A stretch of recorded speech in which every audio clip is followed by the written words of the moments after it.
Hech o'ylab ko'rganmisiz? Nega kambag'allar doimiy ravishda qashshoqlashib boradi va ularning daromadi hech qachon ko'paymaydi? Boylar esa doimiy ravishda boyib borishda davom etadi. Bugun men sizlarga mana shu narsani sir asrorlarini ochishga harakat qilaman. Ya'ni men faktlarga asoslangan holatda buni sabablarini sizlarga tushuntirib beraman. Misol tariqasida ikkita insonga, ya'ni bitta kambag'al va bitta boy insonga bir xil summani beramiz. Ya'ni 5 million dollardan beramiz va 5 yildan keyin kelib qaraydigan bo'lsak, kambag'al inson yana kambag'allashib qolgan bo'ladi.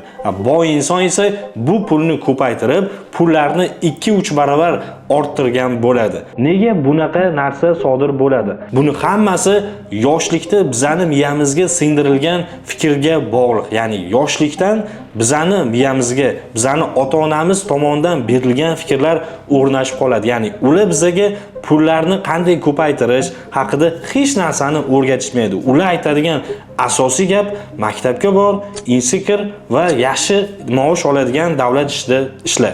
Xo'p, boylar nima qilishadi? Boylar esa yoshlikdan o'zini farzandlariga, o'zini o'g'il qizlariga pullarni qanday to'g'ri sarflash kerakligi haqida o'zini tajribasidan kelib chiqqan holatda o'z fikrlarini, o'z maslahatlarini berib borishadi. Xo'p, ko'rib turganingizdek, bu yerda asosiy narsa nimada? Asosiy narsa psixologiyada, tafakkurda, pulni qanday munosabatda bo'lish haqida.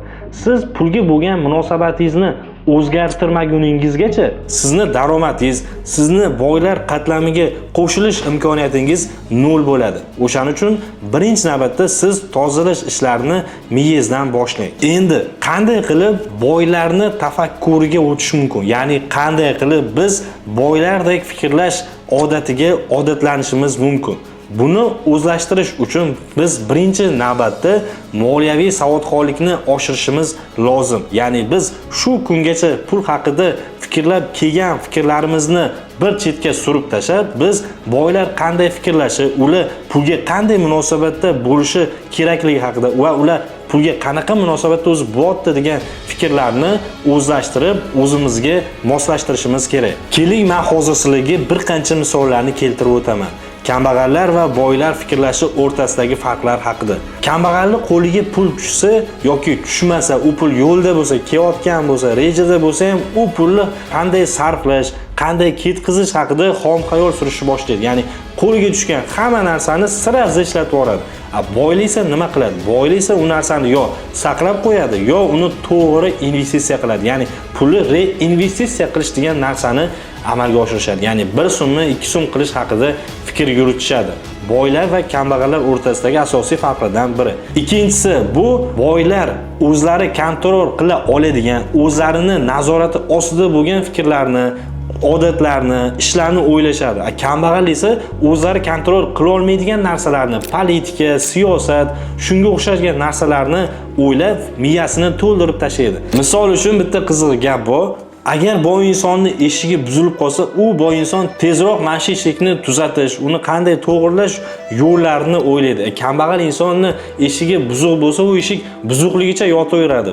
Lekin u siyosat bilan qiziqishda davom ettiradi. Go'yoki kambag'al inson o'sha dunyodagi AQSh prezidentini almashtirish, mana shunaqa urushlar, mana shunaqa siyosat, politika haqida o'zini miyasini har xil bo'lmag'ir o'zi qo'li yetmaydigan, o'zi amalga oshira olmaydigan, o'zi ta'sir o'tkaza olmaydigan narsalar bilan to'ldirib tashlaydi. Yana bir farqlardan biri bu kun tartibi, disiplina, vaqtlarning to'g'ri sarflanishi bilan bog'liq. Xo'p, kambag'al, o'rta hol insonlarda ko'pincha tartib, intizom, disiplina umuman mavjud bo'lmaydi. Ya'ni ular uchun erta turish, to'g'ri ovqatlanish, vaqtni to'g'ri sarflash singari eng muhim sizni hayotingizni, sizni boy yoki kambag'al bo'lishingizni belgilab beradigan tushunchalar umuman ahamiyatga ega emas. Aksincha, boylar uchun esa bu narsa asosiy omillardan biri hisoblanadi. Qisqa lo'nda qilib aytganda, boylar pulni o'zi uchun ishlashga majbur qiladi. Ya'ni pullar ular uchun ishlashni xohlashadi. Kambag'al insonlar esa pulni orqasidan yugurishadi. Ko'proq pul topish uchun harakat qilib, yelib yuguradi. Endigi navbatda qanday qilib boy tafakkurga o'tish mumkin, ya'ni boylar safiga qo'shilish mumkinligi haqida o'zimni tavsiyalarimni berib o'taman. Birinchi navbatda moliyaviy savodxonlikni oshirish kerak. Ko'proq kitob o'qish kerak. Ha, bu hozir ham dolzarb hisoblanadi. Birinchi navbatda sizlarga tavsiya qiladigan asosiy kitoblarimdan biri bu Atomik odatlar, ya'ni Atom odatlari kitoblarini o'qib chiqishni sizlarga tavsiya qilaman. Bu kitob sizni fikrlashingizni butkul o'zgartirib yuboradi. Ya'ni u kitobda aytilishicha, sizni hayotingizdagi arzimas odatlar, sizga ko'zingizga ko'rinmaydigan odatlar ham sizni hayotingizni hal qiladigan, sizni hayotingizni o'zgartiradigan ahamiyatga ega. Fikr va odatlaringizni qayta ko'rib chiqing va ularni o'zgartiring. Do'stlar, odatlar bizning hayotimizda juda ham katta ahamiyatga ega. Ya'ni kambag'allar odatlari nimalardan iborat? Ertalab turishadi, sirazi telefonni titkilashga o'tishadi. Ya'ni telefonda ularga juda ham muhim xabar bo'lmaydi. Shunchaki Instagram, YouTube, Telegramda ertalab boshlanadi. Xulosa o'rnida shuni aytishim kerakki, birinchi navbatda fikrlaringizni ajratib oling. Qaysi fikrlar sizni kambag'al qilib qo'yapti, qaysi fikrlar sizni boylik olib keladi, sizni boyligingizni oshirishi mumkin. Birinchi navbatda shuni ajratib bo'lganingizdan keyin sizga boylik olib keladigan, sizni ya'ni moliyaviy holatingizni o'stiradigan ish harakatlarni qilishdan boshlang va shu narsani hayotingizga tatbiq qiling va birinchi navbatda odatlaringizni qaytadan ko'rib chiqing va ularni o'zgartiring. Agar bu video sizga yoqqan bo'lsa, meni hamma ijtimoiy sahifalarimga obuna bo'ling, video tagida o'z izohlaringizni, fikrlaringizni yozib qoldiring. Bu video sizga yoqqan bo'ladimi, yoqmagan bo'ladimi? Albatta fikrlaringizni yozib qoldiring. Ya'ni biz o'sha fikrlarga qarab xulosa olamiz va boshqa insonlar ham xulosa chiqarishi mumkin. Keyingi videolarda ko'rishguncha xayr.